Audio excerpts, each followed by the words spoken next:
ఆ కంపెనీస్ హైదరాబాద్లో స్టార్ట్ అవ్వడం వల్ల హైదరాబాద్కు పెట్టుబడులు అనేది ఈ రోజుతో కాదు, లాస్ట్ 30 ఇప్పుడు జూబ్లీ హిల్స్, బంజారా హిల్స్ ఇలాంటి ఏరియాలలో ఈ రియల్ ఎస్టేట్ ఈ లొకేషన్లో చూస్తే ఇన్వెస్ట్మెంట్ వైజాగ్లో రియల్ ఎస్టేట్ అనేది డిఫరెంట్ సినారియో ఆంధ్రాలో. ఎందుకంటే కంప్లీట్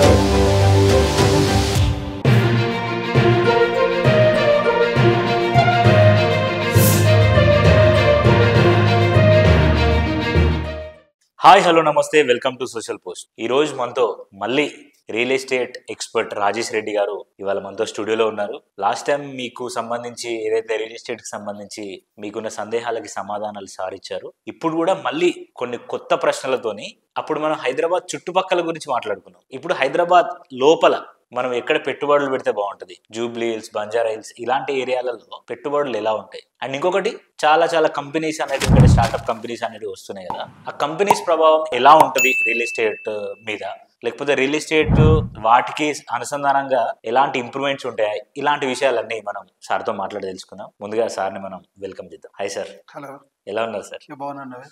ఎలా ఉన్నావు? Fine sir, thank you so much. Sir, ఇప్పుడు మనం చూసుకుంటే హైదరాబాద్లో చాలా కంపెనీస్ అనేటివి స్టార్ట్ అవుతున్నాయి సార్. అవును.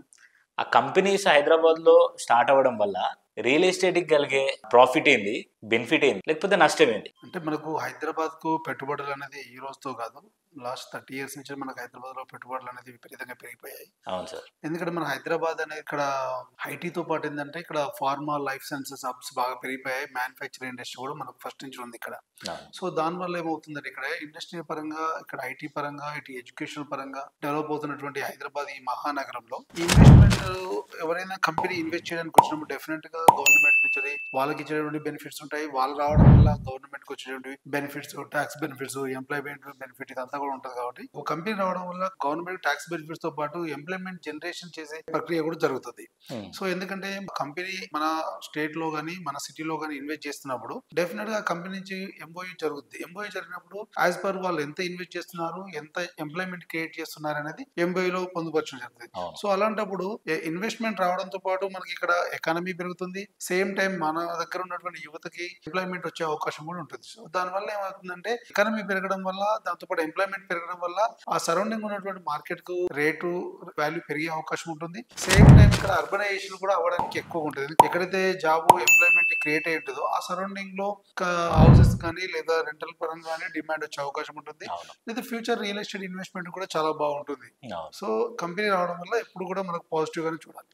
అవును సార్. అండ్ ఇంకొక విషయం సార్, ఇప్పుడు జూబ్లీ హిల్స్, బంజారా హిల్స్ ఇలాంటి ఏరియాలలో ఈ రియల్ ఎస్టేట్ అనేది ఎలా నడుస్తుంది? ఒకవేళ ఇలాంటి ఏరియాలలో మనం ఇన్వెస్ట్ చేస్తే రియల్ ఎస్టేట్ లో వాళ్ళకి ప్రాఫిట్స్ ఎలా ఉంటాయి? అంటే Jubilee hills, Banjara hills particular ఈ లొకేషన్ లో చూస్తే ఇన్వెస్ట్మెంట్ గా చూడరు దాన్ని. ఇక్కడ చేసే ఇన్వెస్ట్మెంట్ ఏది కూడా ఇన్వెస్ట్మెంట్ లా చూడరు. ఇదంతా కూడా లగ్జరీ ఏరియా. అవును సార్. సో ఇక్కడ ఉన్నటువంటి పీపుల్ అంతా కూడా బిజినెస్ లేదా ఫిల్మ్ ఇండస్ట్రీలో లేకపోతే హై ప్రొఫైల్ క్యాండిడేట్లే ఇక్కడ ఉండగలుగుతారు. ఎందుకంటే ఇక్కడ ఉన్నటువంటి అట్మాస్ఫియర్ అలాంటిది. ఇక్కడ లివింగ్ కాస్ట్ కూడా ఎక్కువగా ఉంటుంది. సో ఇక్కడ ఇన్వెస్ట్ చేసేవారు ఎవరు కూడా దీన్ని ఇన్వెస్ట్మెంట్ పాయింట్ ఆఫ్ లో చూడరు. ఒకవేళ చేసినా కూడా ఏదైనా ఇన్వెస్ట్మెంట్ పాయింట్ ఆఫ్ లో చేసినా కూడా అది కమర్షియల్ పరంగా చేసి దాని నుంచి ఏదైనా ప్రాఫిట్స్ అలా గెయిన్ చేయడం తప్ప రెసిడెన్షియల్ గా దీన్ని ఇన్వెస్ట్మెంట్ లా చూడరని నేను అనుకుంటున్నాను. ఏదైనా కమర్షియల్ గా చేస్తే అది ఇన్వెస్ట్మెంట్ పాయింట్ ఆఫ్ లో చూడొచ్చు. రిటర్న్స్ కూడా అట్లే ఉంటాయి. ఎందుకంటే ఇక్కడ రెసిడెన్షియల్ ఎక్కువ ఉంటుంది, కమర్షియల్ తక్కువగా ఉంటుంది. సో అలాంటప్పుడు డిమాండ్ గానే ఉంటుంది. Okay sir. అండ్ ఇంకో విషయం సార్, ఇప్పుడు వైజాగ్ లో రియల్ ఎస్టేట్ అనేది ఎలా రన్ అవుతుంది? ఇప్పుడు వైజాగ్ లో చూసుకుంటే అక్కడ బీచ్ ఏరియా ఉంది, తర్వాత అది కూడా డెవలప్డ్ సిటీ చూసుకుంటే. సో ఆ వైజాగ్ లో ఎలాంటి రియల్ ఎస్టేట్ బిజినెస్ నడుస్తుంది? ఇన్వెస్ట్మెంట్స్ ఎలా ఉన్నాయి, ప్రాఫిట్స్ ఎలా ఉన్నాయి? వైజాగ్ అనేది డిఫరెంట్ సినారియో ఆంధ్రాలో. ఎందుకంటే కంప్లీట్ డెవలప్మెంట్ అయినటువంటి సిటీ అది. ఏదైనా ఆంధ్రాలో కొద్దిగా బెస్ట్ సిటీ అంటే వైజాగ్. ఆల్రెడీ రైల్వే కనెక్టివిటీ ఉంది, ఎయిర్వే కనెక్టివిటీ ఉంది, ఆల్రెడీ మనకు నావీ ఉంది. సో ఈ అన్ని రకాల ఫెసిలిటీస్ అవైలబుల్ ఉన్నటువంటి కాస్మోపాలిటన్ సిటీ అది వైజాగ్. సో అక్కడ రియల్ ఎస్టేట్ ఇన్వెస్ట్మెంట్స్ చాలా బాగుంది. మనం పర్టికులర్ చూస్తే గాజువాక ప్రాంతంలో కానీ, మధురవాడ కానీ, ఇటు మన భోగాపురం ఎయిర్పోర్ట్ ఎయిర్పోర్ట్ ప్రాంతంలో ఇన్వెస్ట్ చేసిన వాళ్ళకి కొద్దిగా అప్రిషియేషన్ డిఫరెంట్ గా వచ్చే అవకాశం ఉంది. ఎయిర్పోర్ట్ అయ్యేలోపు ఇప్పుడు ఎవరైతే ఇన్వెస్ట్ చేస్తున్నారో కూడా 18 to 25,000 మధ్యలో ఇన్వెస్ట్ చేస్తున్నారు పర్ స్క్వేర్ యార్డ్. డెఫినెట్ గా 50,000 క్రాస్ అవుద్ది ఎయిర్పోర్ట్ లాంచ్ అయ్యి 1 year లోపు. ఇదైతే డెఫినెట్ గా జరుగుద్ది. ఆ ప్రాంతంలో అయితే ల్యాండ్ అయితే అవైలబిలిటీ ఉంది. ప్రెసెంట్ గా ఉన్నంత ల్యాండ్ వరకు డిమాండ్ ఎక్కువ. ఎందుకంటే వైజాగ్ లో వన్ సైడ్ అంతా పోర్ట్ ఉంటుంది, ఓ సైడ్ హిల్ స్టేషన్ ఉంటుంది. కొంతవరకే మైదాన ప్రాంతం ఉండడం, అక్కడ ఇన్వెస్ట్ చేయడం కొంతవరకు లాభదాయకమే. వైజాగ్ అనేది డిఫరెంట్ సినారియో, అన్ని సిటీలతో కంపేర్ చేయలేము. అక్కడ ఇన్వెస్ట్మెంట్ ఎప్పుడు కూడా లాభదాయకంగానే ఉంటుంది. అంటే పర్టికులర్ ఈ ఏరియాలో మధురవాడ, గాజువాక, భోగాపురం ఈ ఏరియాలో బాగుంటుంది ఇన్వెస్ట్మెంట్. ఎందుకంటే gated community villas కాన్సెప్టెడ్ construction companies ఎక్కువగా కన్స్ట్రక్షన్ చేస్తున్నాయి. అక్కడ ఓపెన్ ప్లాట్ కూడా డిమాండ్ ఉంది. Okay sir.